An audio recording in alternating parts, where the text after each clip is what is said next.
Good afternoon, everyone, and welcome to News 3 Now live at 4 on this pleasant Wednesday afternoon. Very nice. We're welcoming everyone to Madison, who's coming for the CrossFit Games, welcoming the world, really. From all over the world. We're going to talk about that coming up in this next hour. Games start tomorrow. Pretty exciting. But first, here's what's making news today. A man found guilty of killing a 70-year-old woman while driving under the influence is sentenced today in Greene County courts. The jury heard from Quintez Cephas' second accuser today during day 2 of the trial. And the second night of the Democratic debate is tonight on CNN. We'll take a look at last night's arguments while looking ahead to tonight. Let's take a look outside today. Boy, if we could just put this weather on autopilot and stay here for a while, it's another great day. Yeah, it really is. Then the comfort continues. Chris Reese is in the backyard. This is just about perfect out there. Is Chris out there? Is Chris here? Can you? There we go. Are we good now? I've been enjoying just about every single moment of this pleasant weather that we've had outside. Temperatures have been very comfortable. Today was a couple degrees warmer than we were yesterday, but still, folks, it really does feel good. 79 degrees right now.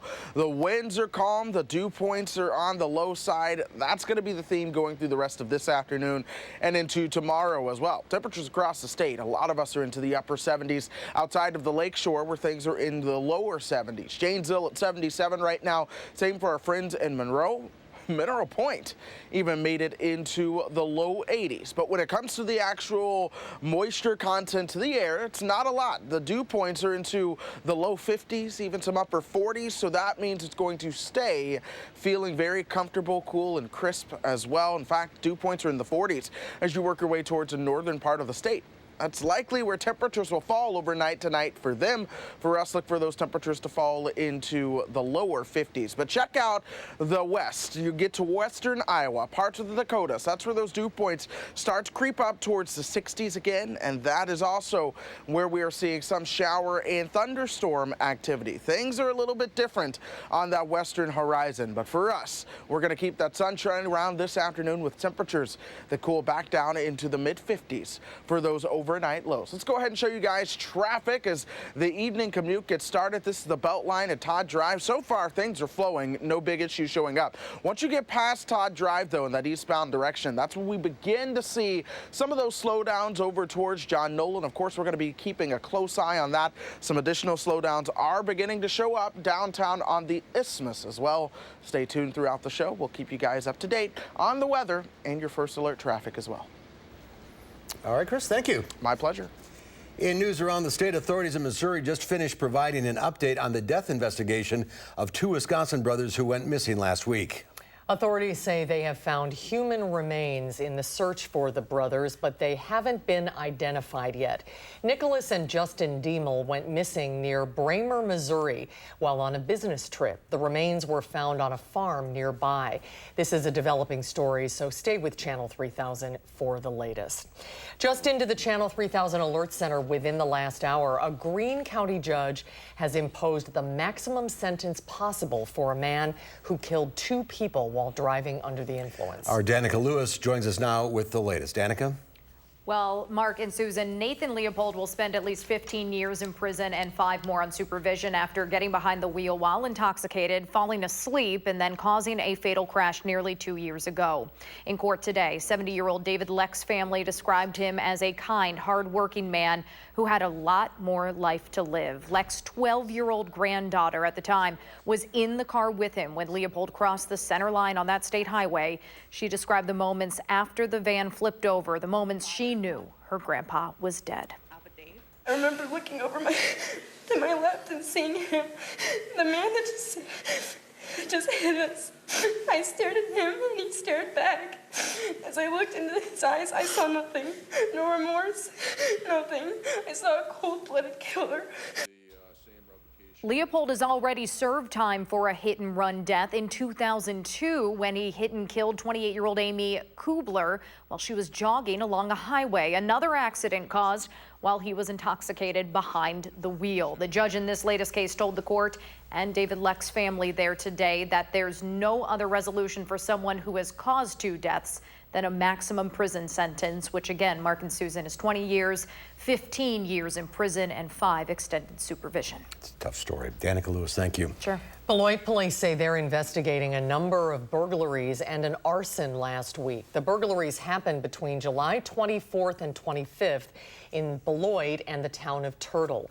One burglary happened at Beloit College at a utility shed where a utility vehicle, a gas can, and a lawnmower were taken. The lawnmower was later found down the street from the shed. Police believe the suspects went on to break into a ranch and steal a few items. Officers believe the group lit the gas cans on fire outside of the Central Christian Church. Anyone with information is asked to call Beloit police. We are hearing from a second woman today who says a former Badger football player sexually assaulted her. It is day 2 of the trial of former wide receiver Quintez Cephas. Rose Schmidt is live at the Dane County Courthouse with details from the second accuser's testimony. Rose? Yes, the second woman who says Quintez Cephas sexually assaulted her told a jury today that she remembers very little about that night in April of 2018 because she was intoxicated. She testified that she doesn't remember meeting Cephas at a Madison bar or the details of the alleged sexual assault. She says the other accuser, her best friend, called her later that day to told her to come to the hospital to have a rape kit performed. Cephas's lawyers argue that the sex the woman had with Cephas was consensual, showing texts the woman later sent him that used kissy face and heart emojis. But the woman says she texted Cephas because she wanted her vaping device back. Did you consent to have sex with Quintez Cephas? No. Did you want to have sex with Quintez Cephas? No. The defense argues that because she was able to get an Uber and get back to her dorm room after the alleged sexual assault, she was not too drunk to consent. And 2 nurses who examined the 2 alleged victims also testified this morning. We're expecting to hear later this week from current Badger football player and Cephas's former roommate, Danny Davis. Rose Schmidt reporting live from the Dane County Courthouse. Thank you. North Korea launched 2 more short-range missiles before dawn today. The weapons traveled about 155 miles from North Korea's east coast before falling into the ocean. The latest provocation follows a similar missile test by Pyongyang last week. North Korea called last week's tests a warning ahead of South Korea's planned military exercises with the United States next month. The White House says it is aware of the missile launch and will continue to monitor the situation. Part 2 of the Democrats' second presidential debate takes place this evening in Detroit. The frontrunner, former Vice President Joe Biden, is one of the 10 candidates who will be on stage tonight. Natalie Brand reports from the Fox Theater in Detroit. Democrats are gearing up for the second half of the presidential debate in Detroit. Opening night exposed deep rifts that have emerged within the party. But you don't know. Second of all, You don't know that, second Bernie. of all, We'll come to you in a second, I do know, Congressman. and I wrote the damn bill. Ultimately, it came down to a question of who has the best chance of beating President Trump. I can win this. I'm from the Midwest, and I have won every race, every place, every time. University of Michigan debate director Aaron Call believes the progressive candidates had a better performance Tuesday. It was mostly Elizabeth Warren's probably night, but it's going to leave a lot of moderate voters in the party a little bit depressed. The candidates may have gone just a little bit to the left of the Michigan voters, which would be needed to regain the state in 2020. While 10 presidential hopefuls will be vying for airtime tonight, all eyes will be on former Vice President Joe Biden and California Senator Kamala Harris as they meet for a rematch. In the first debate, Biden appeared to be caught off guard when Harris challenged his record. He has to rise to the occasion and perform because one debate you can set aside, but if it becomes a pattern, his voters are going to start looking at other candidates. About the only thing most Democrats agree on is the need to win the White House. There's 20 candidates, 19 people are going to be disappointed. All those people remember we have a common goal. Tonight may be the last time on stage for some candidates. They face a higher bar in fundraising and polling to qualify for the next debate. Natalie Brand, CBS News, Detroit. And the debate airs tonight at 7 o'clock. You can watch it on CNN. The Iowa caucuses are still over 6 months away. Election Day, more than 15 months away. A very busy day for Major League Baseball fans today as the trade deadline came and went at 3 o'clock. Sports director Jay Wilson is with us today on Live at 4 with what the Milwaukee Brewers decided to do. Hi, Jay. Hi, it's a different year because the trade deadline was moved up to July 31st, so you had to make decisions today whether you were a contender or a pretender, and the Brewers kind of went, we're not sure. Brewers were buyers, but they were very frugal buyers at the Major League Baseball trading deadline. They did get a left-handed pitcher from the Giants to bolster their ailing staff, but it wasn't Madison Bumgarner. It's left-hander Drew Pomeranz, who actually was so bad as a starter, he's been working out of the bullpen in recent weeks. Brewers GM David Stearns said this afternoon he expects Pomeranz to start out in the bullpen for Milwaukee. Brewers also got right-hander Ray Black, who can throw over 100 miles an hour, but it comes as a price. Middle infielder Mauricio Dubon is rated as the #4 prospect in the Brewers farm system. The Brewers also traded Jesus Aguilar to Tampa Bay for right-handed pitcher Jake Faria.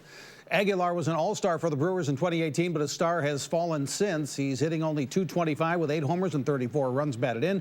Faria has pitched 10 innings in the majors for the Rays this season. So the Brewers are pretty much going with what they've got. They start the day 2 games out of first place in the NL Central behind the Cardinals. They're also a game out of the second wild card spot in the National League. So Brewer fans were hoping for some big splash, but it would be stepping in a puddle, I think, would be more of an accurate description. 2 games back. Yeah, and, you know, are they the team they were last year when they made the playoffs in that run of the National League Championship Series? No. So the prices were very high this year for a lot of players, so that held David Stearns back, and, you know, don't want to mortgage the future if you're not pretty much sure you're going to make the playoffs. Was the Aguilar trade a surprise, or was that expected? Well, he had, as we said, he had fallen so far from where he was last year, and Tampa Bay needed a right-handed hitter, and the Brewers need pitching help. I mean, they got 4 pitchers in the last 3 days, and that's been their real problem lately, so we'll see if it pays off. We'll see. Yeah.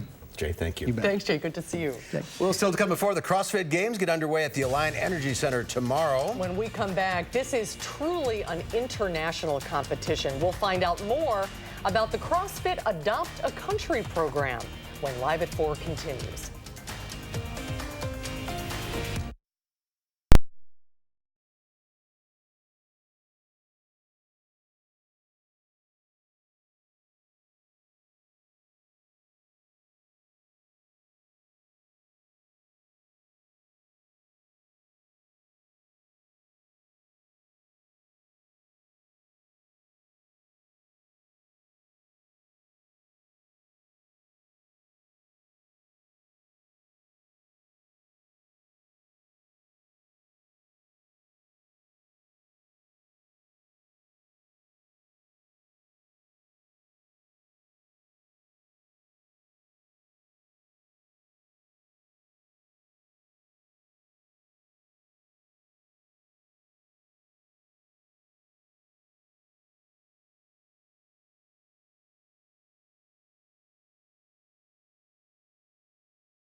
For the first time since the 2008 financial crisis, the Federal Reserve has decided to cut interest rates. The Federal Reserve cut the cost to borrow money by a 1/4 percentage point.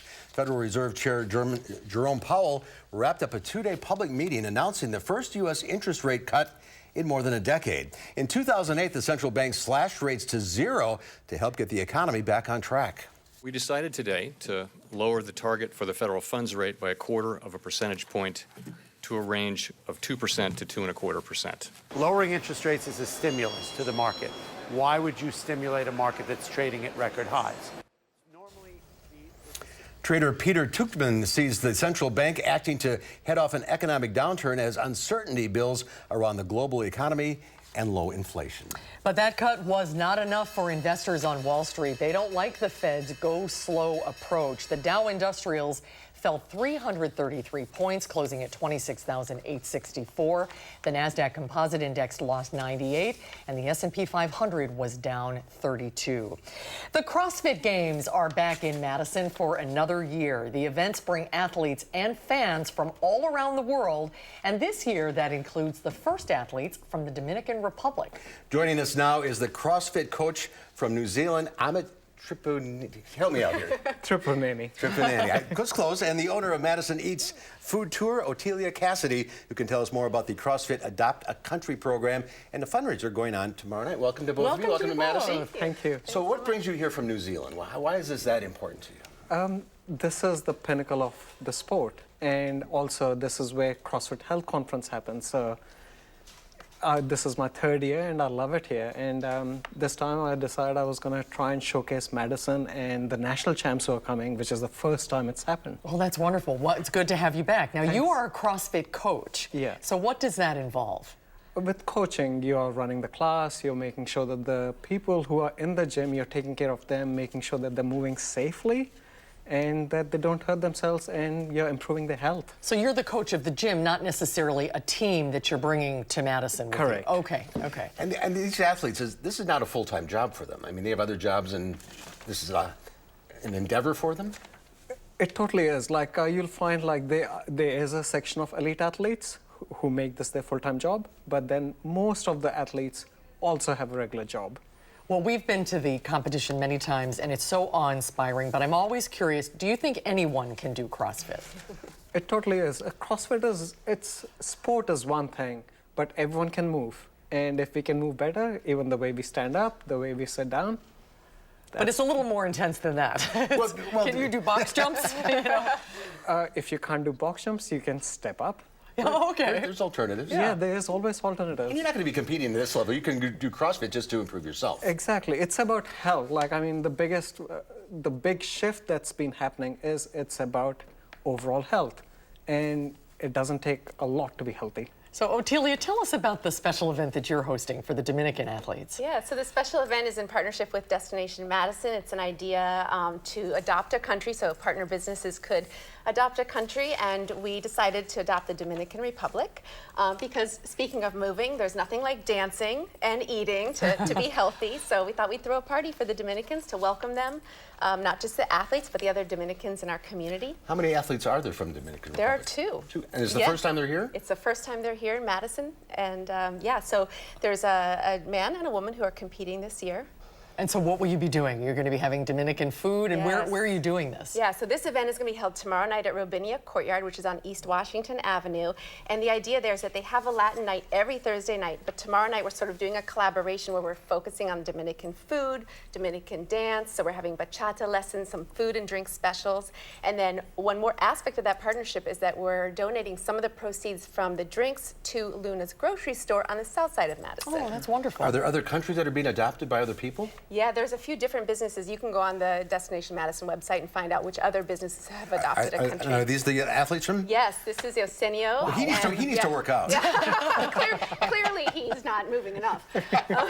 And Shirley, she's a woman here from the Dominican as well. So they'll be there tomorrow night so we can welcome them. Oh, that's fantastic. And do they have fans with them? Yeah, they brought some people along with them as well. Amit, did you ever compete yourself? No way. Really? It's one thing to coach, right? You're talking, the people you see here are the best of the best. Yeah. You're talking the top 1% of the population. Right. And it's open to the public. People can go and you have to pay to get in, right? Yeah, but it's great to experience. It's the atmosphere. Like, that's what keeps bringing you back. Like, it's a real party in there, and there's food stalls and there's camping sites back there.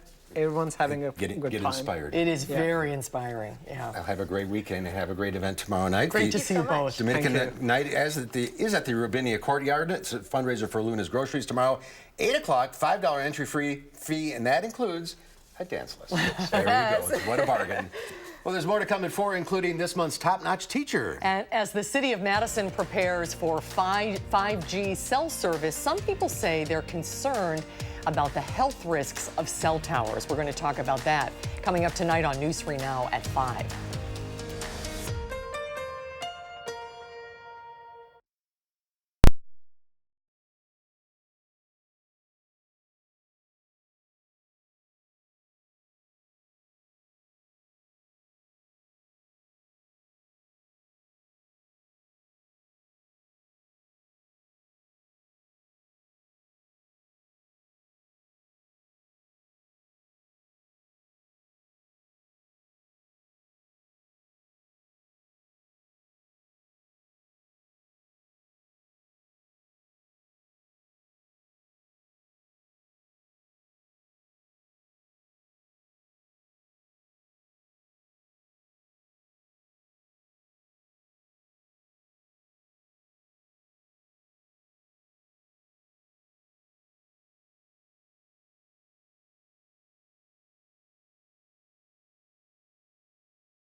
Well, take a look at this. It's not uncommon to be greeted by a flight attendant when you board a plane, but not like this.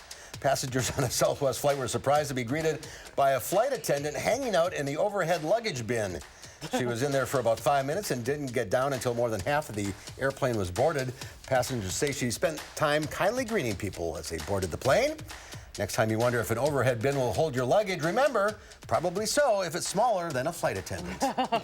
Which I guess Southwest Airlines, they have a lot of fun. Yeah, they do. The attendants have a lot of fun. So. Well, for the first time in 3 years, a black moon will occur tonight in North America. And we've heard of a blue moon, but a black moon? That's a new one. But what this is simply the second new moon of the month. It works sort of like a leap year. A lunar cycle typically takes about 29 days to complete, but our month months or slightly longer.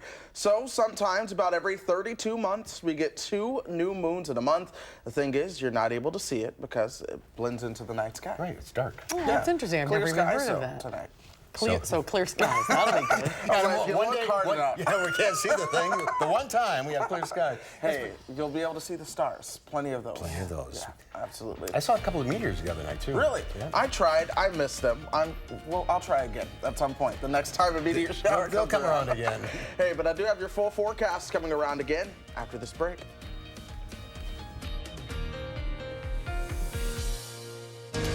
You're watching News 3 Now, live at 4.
Well, temperatures did make it into the upper 70s for those highs today. Some places even made it into the low 80s. Mineral Point made it to 82. Same for Prairie du Chien. Boscobel topped out at 80. Janes Hill, 77 was your all's high. We topped out at 79. And Madison, which is 2 degrees below normal for this time of the year, we cooled down, though, all the way to 53 degrees. So it was a little bit of a chillier morning. Some folks did make it into even the upper 40s, but that was north of here. 79 is the temperature right now. The dew point remaining into the low 50s. Use that dew point as oftentimes a good proxy for where your overnight low may fall. So expect temperatures to fall back into the 50s overnight tonight. That's especially going to be aided with those winds coming out of the north. Temperatures right now are still mainly in the 70s and even some low 80s for some spots. We'll be cooling off nicely. Let's look across the state, and we have mid 70s as you work your way towards the north, even throughout the UP of Michigan. Michigan and parts of Minnesota. So the temperature scheme is honestly fairly uniform across the upper Midwest as a whole. And throughout the state, these temperatures are somewhat warmer than they were at this time yesterday. Dew points across the state are into the 40s and the 50s. And again, this is a good idea of where those overnight lows could fall as we go through the overnight hours. But that does still mean the air is going to be dry and crisp and free of any showers and thunderstorms. Where the air has a little bit more moisture, we're actually watching some showers and thunderstorms. That's going to be parts of western Iowa into northern and central Missouri. This has all actually been driven by a region of low pressure over the Rockies, but it's still causing just enough of a disturbance through this part of the country to provide the showers and thunderstorms that have been over this area since this time yesterday. High pressure, though, that's going to be remaining in control for us. That means we will be staying very dry as we go through the next couple of days. Watch that low kind of get shunted further and further towards the south as this high pressure sticks around through the weekend as well. So that's even more sunshine that we'll be able to add to our forecast. Temperatures tonight will fall into the low 50s, and then into tomorrow we'll top out right around 81 degrees, and then tomorrow night cooling back down into the 50s before we'll see the 80s as we move into your Friday as well. In fact, here's the temperature scheme as we go through time. By Friday, we'll see those highs right around 83, 84 through Saturday, Sunday, Monday, and then starting to cool down once we get into Tuesday. Notice how each and every single day our temperatures gradually start to come down just a little bit, eventually falling below average, given the average is 81 right now. Here's what's driving that cool down in temperatures. Of course, we've had this big ridge of heat out west pretty much all summer long, so it's still very warm out there. But here comes that cooler air starting to work its way in out of Canada.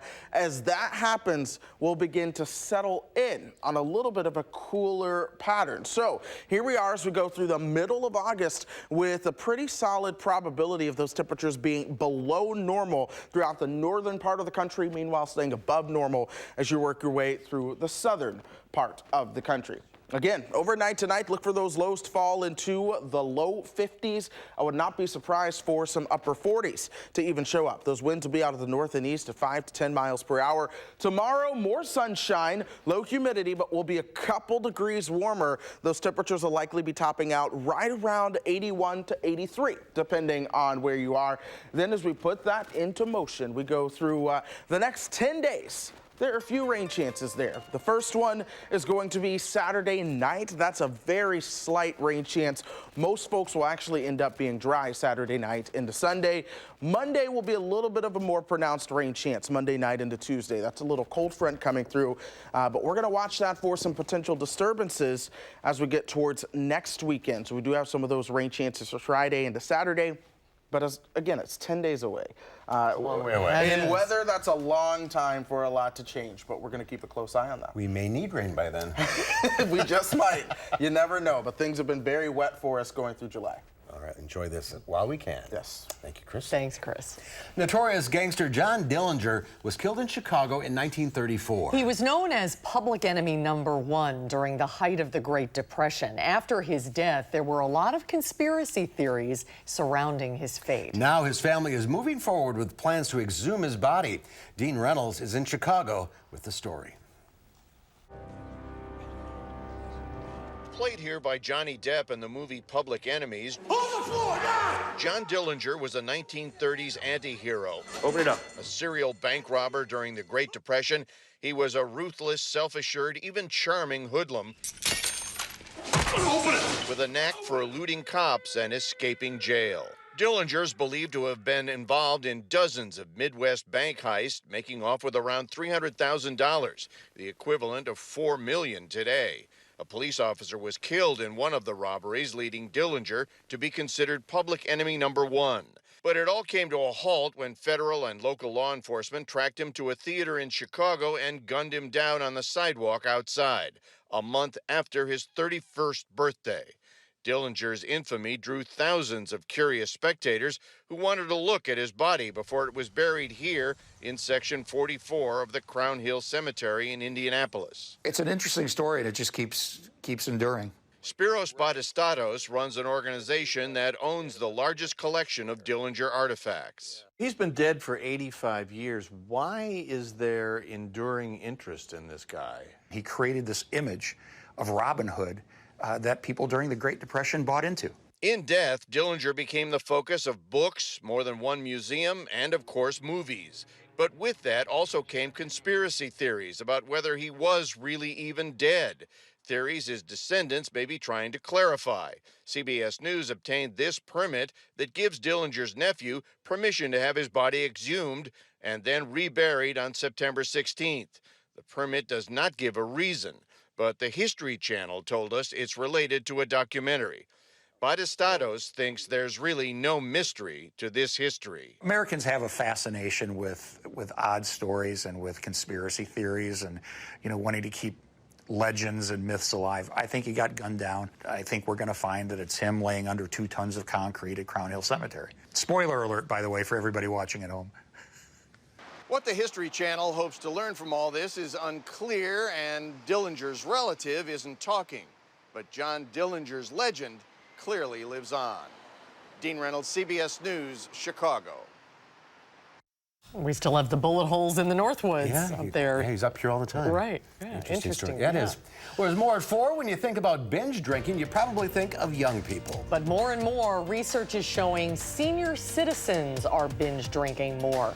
We'll have more on this when Live at 4 continues.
Here's a live look at downtown Madison. A little cloudy out there, but not too bad. On this Wednesday afternoon. New research shows the number of people over 65 who binge drink is increasing. Hillary Lane has more on why too much alcohol can be especially harmful for older adults. When we think of binge drinking, we think of college students.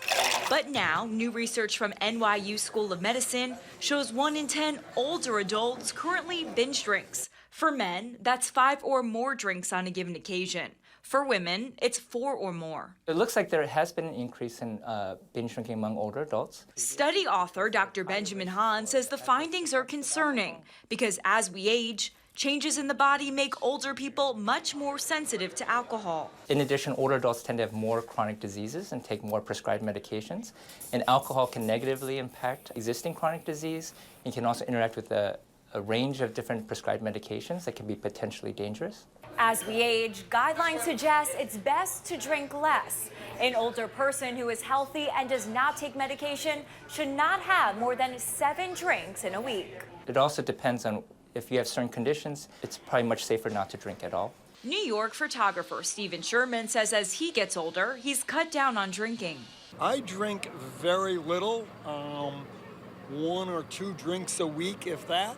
I've recently had some heart issues. Researchers say older adults should talk with their doctors about what level of drinking is safe for them.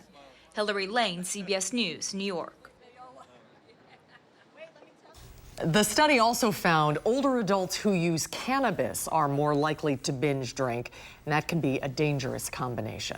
Well, still to come at 4, it's this month's top-notch teacher. When we come back, we'll meet a teacher who says there is magic in music. Charlotte Deleste joins us when Live at 4 continues.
Well, it's the middle of the week, but you still head home every single day. Let's go ahead and show you guys how traffic is shaping up. This is the Beltline at Todd Drive right now. It is moving until you get past Todd Drive in the eastbound direction. So if you look in the extreme top corner of your screen, you can see that things do begin to slow on down. So let's look at the speeds. First of all, these backups do begin right around Verona Road that goes all the way past Seminole Highway and then towards John Nolan.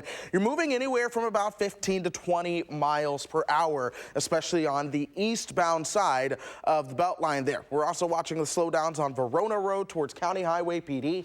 That will be continuing throughout the fall. Here's how the routes are shaping up for you. The slowest route right now is eastbound from Verona Road to John Nolan. The average speed 18 miles per hour. It's going to take you right around 15 minutes. Once you get beyond that, you get towards the main highways, you start to head out of town. So far, things are cruising along at their normal speeds. There are no big crashes or delays. Hopefully, we can keep it that way. Stay safe so we can see you guys tomorrow. Guys?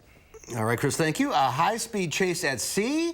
The Coast Guard is hot on the tail of this go-fast vessel in international waters off the coast of Southern California. The suspected smugglers started throwing bales of cocaine overboard, which float. Guys, they don't sink. Eventually, the Coast Guard cutter Steadfast intercepted the vessel. On board, they found 2,300 pounds of cocaine worth an estimated $350 million. The smugglers did not get away. Looks like something in a movie, doesn't it? It really does. It's pretty spectacular. Well, now this is a story about the love of music and that love bringing two people together. Charlotte DeLeste is here to introduce us to our top-notch teachers. We have two teachers. Mary Gaines and Chris Wagner, they bleed music. Seriously, they are crazy talented, who come from musical families. And they're sharing their passion, not just from a stage, but also a basement along Atwood Avenue.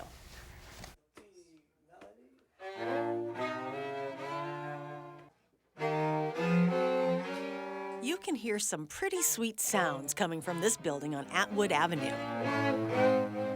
We play jazz, we play bluegrassy, we play old-timey, folk, we play Latin, a little blues. Well, it's all mixed together. It's just Americana, really. Chris Wagner and Mary Gaines have been playing together for 32 years, married for 29 years, have founded 7 musical groups, and between them play 11 instruments. We're actually slightly introverted, so we're believe it or not, as performers, I think people don't realize that not everyone is like, hey, look at me. It goes without saying, this award-winning husband and wife duo has a special connection with music. It just encompasses every emotion you could have, and so it's a real therapy for learning how to express yourself in a way that is very palatable. Mary calls it an abstract language. For some reason, we all understand, because it's part of most people. So it's all of me. Which helps explain why we're in this basement. This is Stringtown Studios, the place where Chris and Mary teach the magic of music to anyone and everyone, young and young at heart. We hear some stories about what ultimately turned them off, and so they didn't play for years. It's like, oh my, that's horrible. I hate hearing that. It's like, why? That should not be. You know, everyone should be able to enjoy doing that, picking up an instrument at any age. Adults, children, it doesn't really matter what age they are. You can see sometimes in their behavior or how they play something, what they know and what they don't, and to help them expand that is just, it's very rewarding to watch somebody learn to play better. They also strive to build unbreakable confidence in their students, even if it means teaching themselves out of a job. To be able to do it on their own, to learn how to take something they've never heard before or seen before and turn it into something that expresses them. At the end of the day, I feel energized. I think Mary and I talk about it, instead of feeling like, oh my God, you know, oh, that was tough. It's like almost never feel like that. Energy from a universal language that truly doesn't need words. I found this purse at Goodwill and it said, music is life. And I just thought, that's so perfect. You don't really need to say anything else. Nice, nice. Cool. Mary and Chris, congratulations. Now, if you know of a top-notch teacher, you can nominate him or her at channel3000.com. Just click on the education tab, and from there, you'll find all that information for top-notch teachers. They've been around a long time. Yes, and they are just, like I said, they are crazy talented. So. Well, it's the art separate us from the rest of the animals. It does. They are wonderful. Except that can of plain dog. Congratulations to them. Charlotte, thank you very much. I'd love to hang out in their basement. It looks like fun. Right back with the final check of your forecast. Ready, roll playback.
Perfect evening to get outside. Yeah, if you can do so. Temperatures are going to cool right back down into the 50s overnight tonight, just like we've seen for the past couple of nights, folks. And those clear skies, they will be sticking around. Look for more sunshine as we head into tomorrow.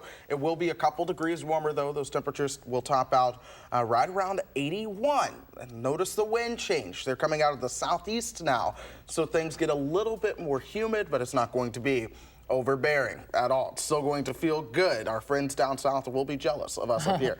All right, so here's what happens as we go through the rest of the weekend. Those temperatures begin to warm up. We will see them top out into the middle 80s for a stretch, and then we'll have a chance of rain on Monday. That's a cold front that'll come through, and then notice how as we go through all of next week, we gradually cool those temperatures down. Now, the average high for the next 10 days is 81. After that, it goes down to 80, and then it starts falling through the 70s pretty quickly. So this is it. This is as warm as we get. This is the last stretch of summer, folks. It's going to get warmer. But you see your we long always range. have an Indian summer, though, sometimes. Yeah. So, But you're looking at the we'll long range at noon and like the end of August look cool. It does look a little bit cooler right now. We'll watch that one. All right. Thank you, Chris. All right, thanks, Chris. Tomorrow here on Live at 4, we're going to find out what's happening in the 608 this weekend. And our political expert, the director of the Marquette Law School poll, Charles Franklin, will be with us to recap the Democratic presidential debates. That's coming up tomorrow on Live at 4.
Well, for some people, golfing is a religious experience. And as we see today's final touch, that is literally the case in England. There are 9 holes of mini golf inside the Rochester Cathedral. It's proving popular among locals who are